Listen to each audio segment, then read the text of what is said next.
आपके जो चेयरमैन हैं उन पे बहुत सारे केसेस हैं जो कि वो यहीं पे रह के फेस कर रहे हैं।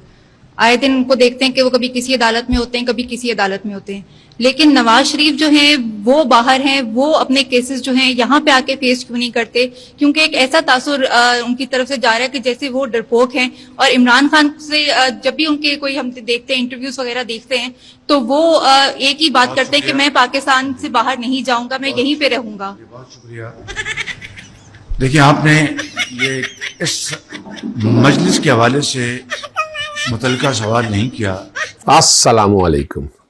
मोहम्मद अज़हर सिद्दीक अपने प्रोग्राम पॉलिटिकल डायरीज़ के साथ हाजिर खिदमत है। चीज़ें बहुत तेज़ी से तब्दील हो रही है। वाकई यानी ये नहीं मैं वैसे बात कर रहा होता, और आने वाले दिनों में आप बहुत सी चीज़ें तब्दील होती हुई नज़र आएंगे। इमरान खान साहब को रास्ते से हटाने के लिए, मुराद सियासत से बाहर करने के लिए हर तरह से हरबे इस्तेमाल कर रही है इस पीडीएम की हुकूमत ने। लेकिन वो हरबा जो भी हैं, वो नाकामियाँ उनके गले की जीनत बनती जा रही हैं। बड़ी कोशिशें कर कर देख लिया, बड़ी चीज़ें सारी सामने ला कर दे ली, लेकिन बड़ा मुश्किल नज़र आ रहा है।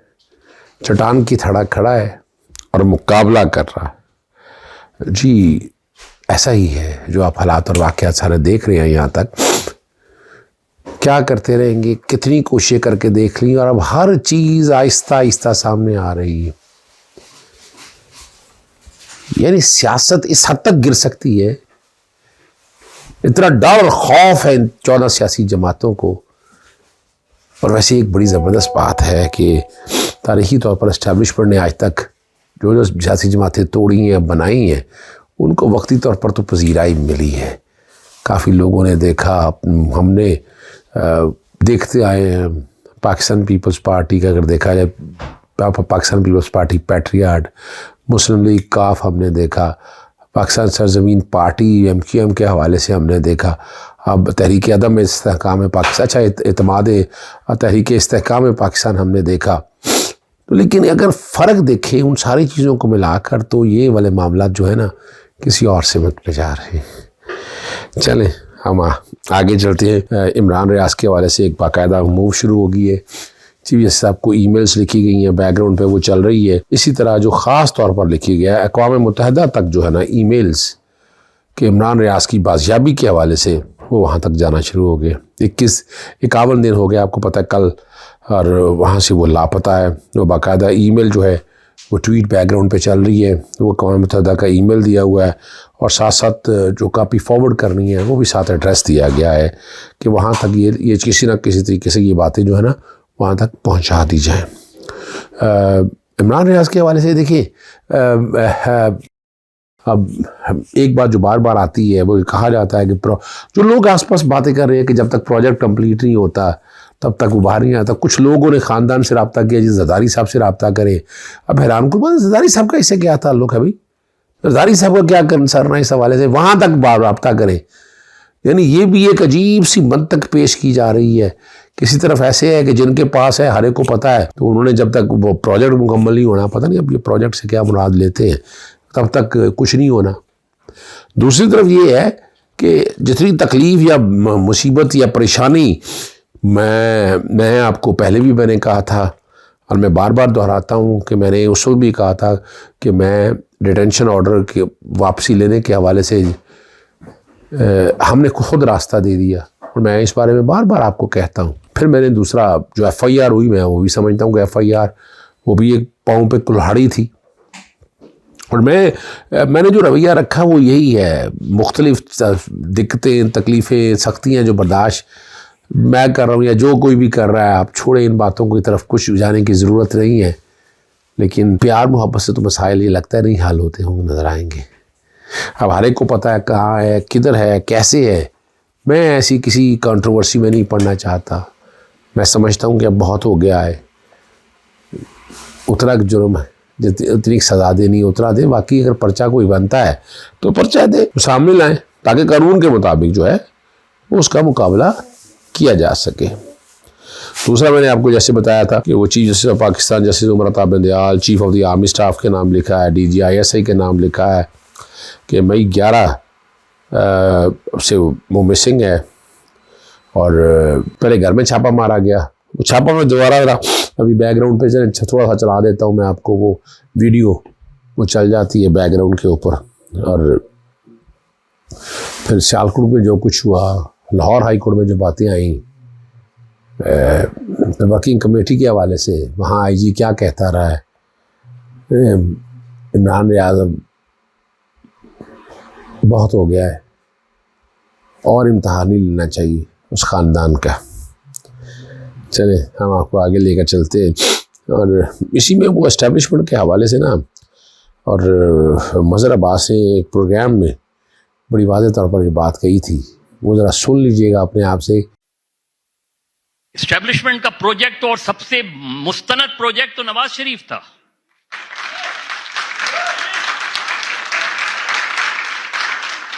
जिसको लाहौर जिमखाना में क्रिकेट किट पहने हुए था, क्रिकेट खेल रहा था, वहां से चीफ सेक्रेटरी उठा के जनरल जिलानी के लॉन में ले गया और जनरल जिलानी ने उनसे कहा कि आप क्या करते हैं इत्तेफाक फाउंड्री में। उन्होंने कहा मैं फाइनेंस को डील करता हूं। उन्होंने कहा आज से आप फाइनेंस मिनिस्टर हैं। ये माइंडसेट है पाकिस्तान की एस्टैब्लिशमेंट का, जिसने पाकिस्तान में नजरियाती सियासत को खत्म करने के लिए इस तरह के प्रोजेक्ट्स लेकर आए। एस्टैब्लिशमेंट का सबसे बड़ा जो प्रोजेक्ट है वो नवाज शरीफ है। और जो उन्होंने कहा है, मैं अपनी जुबान में कोई नहीं कह रहा, वो प्रोग्राम अगर आप पूरा सुन लीजिएगा, उन्होंने पूरी हिस्ट्री बयान कर दी है नवाज शरीफ के हवाले से। तो एस्टैब्लिशमेंट अब इस तरह के प्रोजेक्ट चला रही है, तो चलाती रहे, कब तक चलाएगी, क्या मिलना है इसका, क्या हासिल होना है, वो आपको अंदाज़ा हो जाना चाहिए। आगे एक और बात है, अब गवर्नर हाउस में ये सब बैठे हुए थे, वज़ीर आला बैठा हुआ था,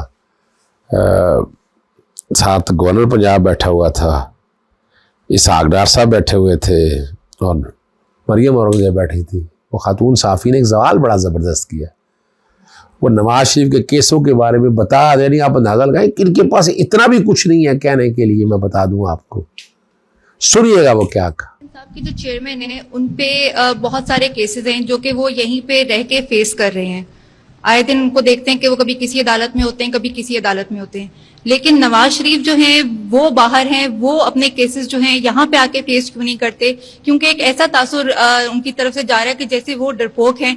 और इमरान खान से जब भी उनके कोई हम देखते हैं, इंटरव्यूज वगैरह देखते हैं, तो वो एक ही बात करते हैं कि मैं पाकिस्तान से बाहर नहीं जाऊंगा, मैं यहीं पे रहूंगा। बहुत शुक्रिया। देखिए, आपने ये इस मजलिस के हवाले से मुतल्लिका सवाल नहीं किया। अच्छा, आखिर में मैं फिर बताता चलूँ, हमारे यहाँ कई ऐसे दोस्त हैं जो समझते हैं उन्हें आइन और कानून बहुत ज़्यादा पता है। यानी वो जस्टिस काजी फैज़ और बाकी केसों के हवाले से मैं 2-3 चीज़ें आपके सामने मैं बड़ी क्लियर कर दूँ आपको। कई केसेस के हवाले से मामला चल रहे हैं और वो ऑडियो वीडियो वाले मामले के अंदर एक एतराज़ उठाया था कि वो ऑडियो के मामले में जो है ना, चीफ जस्टिस साहब की खुशामद के हवाले से बात हुई और बायस का पॉइंट ले लिया। भाई वो लीगैलिटी और कॉन्स्टिट्यूशनलिटी का इशू है। कुछ इस बात को जोड़ने के लिए, हवा देने के लिए र्यूमर्स, इधर से उधर की बातें, और जस्टिस काजी फैज़ सा ग्रुप के हवाले से वो चीज़ों को अपने स्टाइल से लेकर भाई आइन और कानून की बात करें। बायस का जो प्रिंसिपल है वो जाती तौर पर है कि जाती क्या फायदा। अच्छा, है क्या उस ऑडियो वीडियो में? कुछ नहीं, नथिंग। क्वेश्चन तो बड़ा सीधा सा है कि ये कमीशन नहीं बन सकता, उसके मेरिट डिमेरिट की बातें हैं।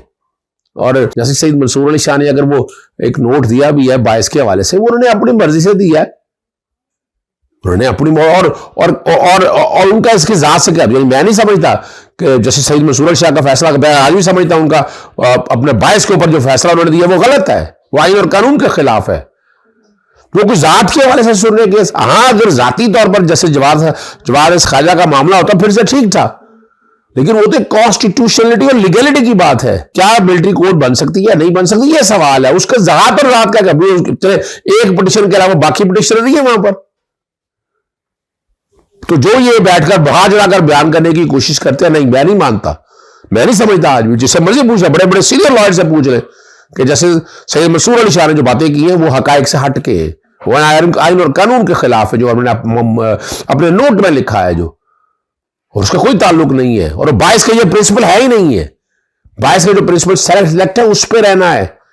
तो जो ये कह रहे हैं वो भी हमको की जन्नत में रहते हैं, यानी बताना कि इस तरह बैठकर जनाब मुमकिन फैसला क्या हो सकता है और उससे क्या हो रहा है, यानी क्या गुमराह करने की कोशिश क्यों कर रहे हैं? ये छोड़ दे फैसले, हमारी अदालतें बैठी है वो करेंगी खुद फैसले। और मैं आम आदमी के लिए बताता चलूं कि बायस का प्रिंसिपल है क्या। अजहर सिद्दीकी जायदाद का झगड़ा है और अजहर सिद्दीकी का फर्स्ट कजन जो है या अजहर सिद्दीकी की बीवी जज बनी बैठी है, तो ये जात का मसला है। ये बायस यहां प्रिंसिपल तय करेगा। जब आप आइन की इंटरप्रिटेशन, कॉन्स्टिट्यूशन की इंटरप्रिटेशन, जब इन सारे सवालों को आप देखेंगे तो फिर ये बायस का कोई ताल्लुक नहीं है। तो ये मत आप माशरे के अंदर इस तरह का कैओस और अनार्की और इस तरह की बातें आप बताएंगे जनाब बैठ के आपको आइन और कानून ज्यादा पता है। भाई किसी को आइन और कानून पता है छोड़ दे, जिनको पता है वो फैसला करेंगे और बेहतरीन फैसला करेंगे। और इसमें जितना वो कमीशन बना है वो बदरी थी, वो बबरी है। जैसे काजी फाइजा ने बतौर जो कमीशन के सबरा अपने इख्तियार से तजावुज किया और जिस तरह के जवाब फाइल की है, यानी वही एक इख्तियारात के हवाले से बात है और कमीशन की कॉन्स्टिट्यूशनलिटी जात का क्या ताल्लुक है इस हवाले से? आप तो ब्रज लिए फिर रहे हैं। और वहीं पर जो बातें हैं कि वो जो बात करते हैं फिर वो बातें आए ना, फिर मैरिड की बातें करनी है ना, तो आए जस्टिस काजी फाइसा की मिसेज जो है वो आकर बताएं, मनी ट्रेल दे। वहां तो कोई नहीं है उनके पास, वो बताना चाह रहे हैं कि पता नहीं बड़ी ज्यादती, कौन सी ज्यादती हुई है, जरा बता देना, मनी ट्रेल ले आए सामने। वो जो इनकम टैक्स डिपार्टमेंट जो रिपोर्ट फाइल की थी वो सारे हकायक एक चीज बता दी हुई है। तो हकायक यानी गलत तौर पर हकायक को जोड़ना मैं नहीं समझता इससे कुछ मिलेगा या हासिल होगा। उम्मीद है कि हमारी जो सुप्रीम कोर्ट है जैसे चीफ जस्टिस उमर अता बिन दयाल साहब, ये मैं आज भी समझता हूं वो कमीशन का बनना गैर कानूनी और गैर आईनी है, कलअदम होना चाहिए वफाकी हुकूमत। और जिस तरह फिर जस्टिस काजी फैसा को उस पार्लियामेंट में बैठना, फिर वहां भी कोई बात नहीं की, फिर सुप्रीम कोर्ट के बाहर आके इन सियासी जमातों ने जो बात की, और अभी जो है अभी आरिफ हमीद भट्टी ने एक ट्वीट किया, वो बड़ा जबरदस्त ट्वीट किया है, जैसे साकिब साहब, जैसे खोसा साहब और मौजूदा चीफ जस्टिस और तमाम जो इत्तेहादी जमातें जिस तरह की जारहाना पॉलिसी अपनाई है, कोई बात करें ना यहाँ कर आकर वो सारे। इजाजत चाहता हूँ। अस्सलाम वालेकुम, अल्लाह हाफिज, पाकिस्तान जिंदाबाद।